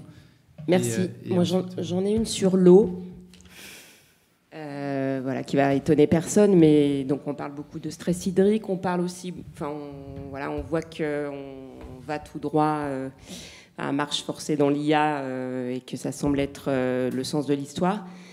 Est-ce que vous avez... une solution, ou en tout cas une perspective un petit peu optimiste sur tout ça et comment cette transition, en tout cas cette transformation et adoption de l'IA peut être compatible avec nos ressources en eau, sachant que tout ça fonctionne évidemment avec de l'électricité basée sur le nucléaire, très consommatrice. Merci beaucoup. Est-ce qu'on a une autre question derrière ? Ouais, on a parlé beaucoup de se projeter dans le futur et d'avoir une image de ce que sera le monde dans 20-25 ans. Du coup, je voulais te poser la question, Annelle, à quoi elle ressemblera l'Europe en 2050 et qu'est-ce que c'est sa place dans le monde finalement ? Parce qu'on a parlé beaucoup de réformes, de réindustrialisation, etc.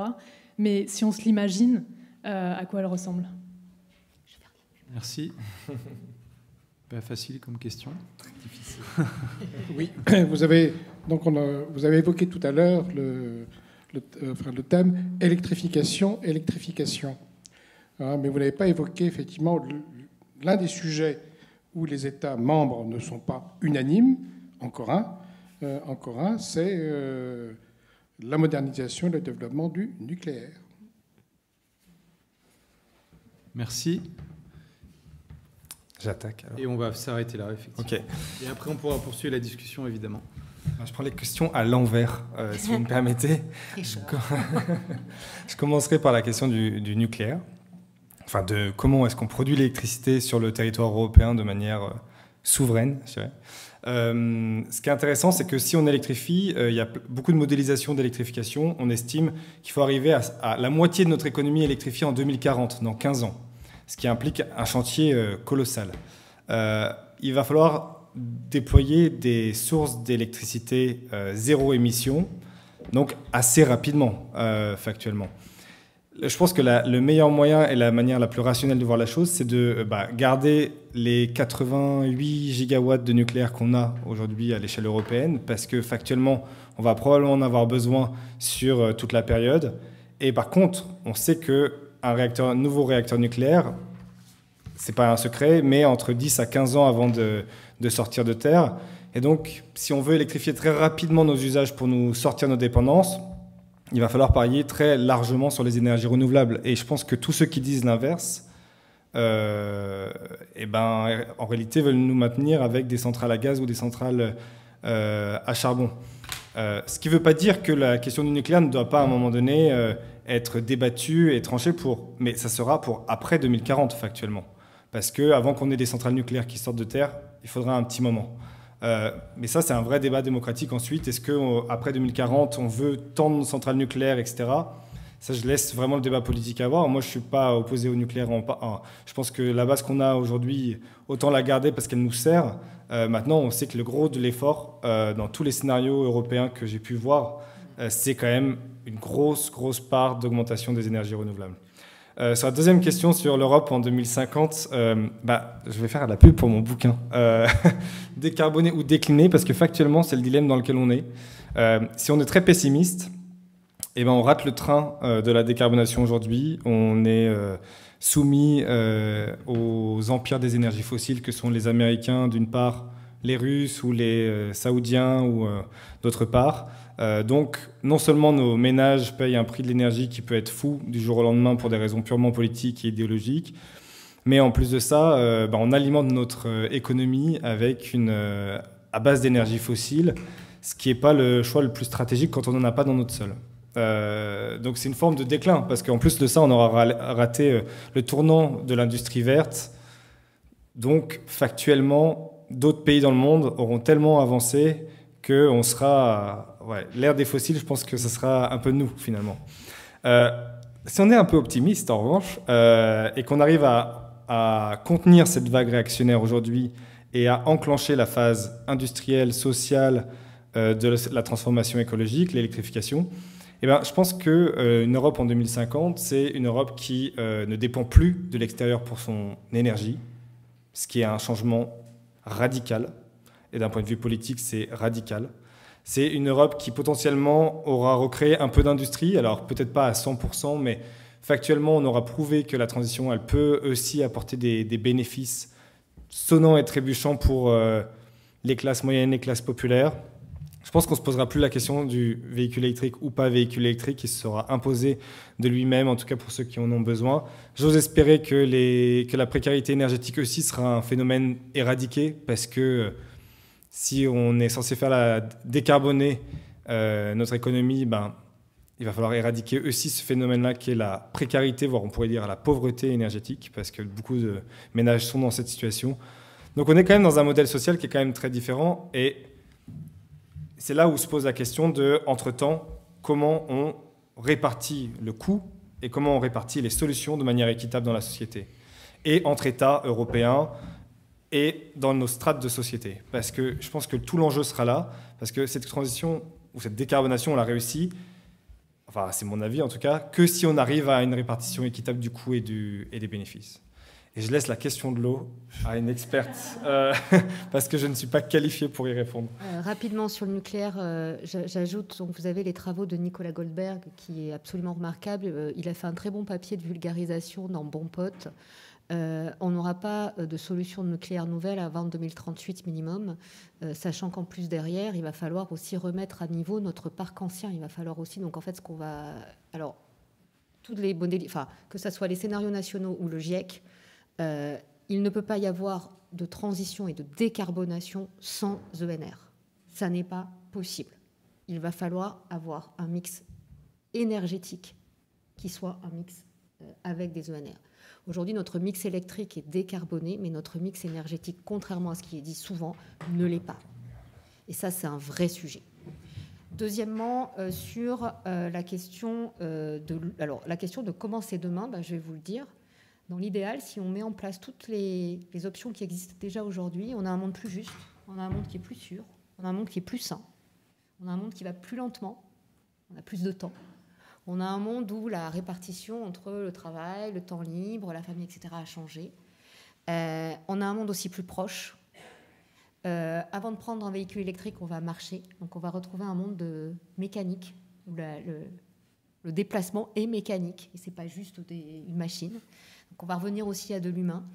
Dans le pire des cas, la France est soit, je vous l'ai dit, un pays atelier, soit carrément, ça sera la zone touristique où les gens viendront se balader, les gens qui auront les puissances viendront se balader parce que c'est sympa, pas dans le sud, dans le sud ça va être compliqué, mais le nord, mais voilà. Je pense que personne n'a conscience de ce que peut être demain, à 25 ans, la France, ça sera 2,7 degrés quoi qu'on fasse, puisqu'elle est déjà à 2. Je crois qu'on ne mesure absolument pas ce que ça signifie en termes de bouleversement, pas seulement climatique. Les paysages vont changer, des nouvelles maladies vont arriver, nos logements vont changer, notre alimentation va changer, nos métiers vont changer, notre éducation va changer, les vacances d'été, les enfants à l'école, tout ça, même la manière d'éduquer nos gamins, parce que vous ne pouvez pas amener des enfants à l'école, même si elle est isolée à 50 degrés. Et ça m'amène à la question de l'eau. L'eau va être sans doute en France métropolitaine, parce que déjà malheureusement dans les dom-toms c'est le cas, un problème à 2 niveaux. D'abord un problème vital pour les écosystèmes, et donc nous aussi, mais par exemple pour l'élevage a aussi besoin d'eau, pour l'énergie, donc l'eau on en a besoin partout, et donc il va falloir effectivement sortir de ce mythe d'une politique de l'offre de l'eau, parce qu'en fait on va être sur une politique de la demande. Et ça veut dire stocker l'eau, mais pas n'importe comment. Ça c'est le premier point. Le deuxième point, c'est que cette eau, elle sert à assainir. Là aussi, c'est quelque chose d'invisible, mais j'insiste là-dessus. Sans eau, il n'y a pas d'assainissement possible. Et donc, ça veut dire qu'on va être comme pour l'IA, comme pour l'énergie. Le nucléaire, c'est le même problème, on a des étiages. Comme pour l'agriculture, comme en fait pour tous les secteurs de notre vie. Pour chaque usage, notre société collectivement, et puis nous, derrière, quand on le peut individuellement, on va devoir prioriser. L'IA, c'est un outil important, intéressant, quand il est d'abord amélioré, et surtout, il y a des endroits où il est utile. C'est comme le plastique. Il y a des endroits où on ne peut pas l'enlever, le plastique. Donc, il va falloir trouver la forme la moins polluante. Il y a plein de cas, excusez-moi, interroger ChatGPT pour faire des photos. Je pense que ce n'est pas un usage essentiel. Et là où je suis optimiste, et je conclus vraiment là-dessus, c'est que pendant le Covid, on s'est posé la question des usages essentiels. Et ce qui est ressorti, c'est que les livres étaient essentiels. C'était que d'aller prendre un verre avec des copains, c'était essentiel. Que voir sa famille, même quand ils nous... c'était essentiel. Et en fait, on s'est rendu compte que l'essentiel, dans l'esprit des gens et dans ce qu'ils ont demandé, ce n'était pas forcément ce qu'on nous vendait.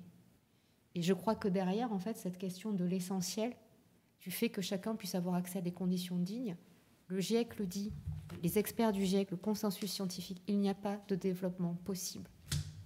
L'atteinte des objectifs de développement n'est pas possible, y compris en France, dans un climat qui se réchauffe au-dessus de 2 degrés. La condition de possibilité de ce développement dit durable, de l'atteinte en fait, de ces objectifs de bien-être, justice, etc., c'est la réussite de l'atténuation. L'adaptation n'est possible que si nous réussissons l'atténuation. Donc vous l'avez, votre société de 2050. Parce qu'en fait, vous allez la voir, c'est... Soit on y va, on réussit, on a la société qu'on veut, et c'est un projet, et c'est un récit qui va qui va s'actualiser. Soit c'est le Covid, où on est enfermé, on est machin, et là, on sera au pied du mur, et la transition, elle se fera. Mais elle se fera contrainte avec, malheureusement, on a trié pour le Covid, et on triera pour... et malheureusement, ceux qui vont trier, c'est ceux qui considèrent que finalement, c'est pas si mal que ça, le changement climatique. Ça s'appelle Trump. Et c'est pour compléter la coalition climat de Charbonnier qui vient en fait faire le pendant du texte extraordinaire, pour le coup, j'ai adoré ce texte aussi.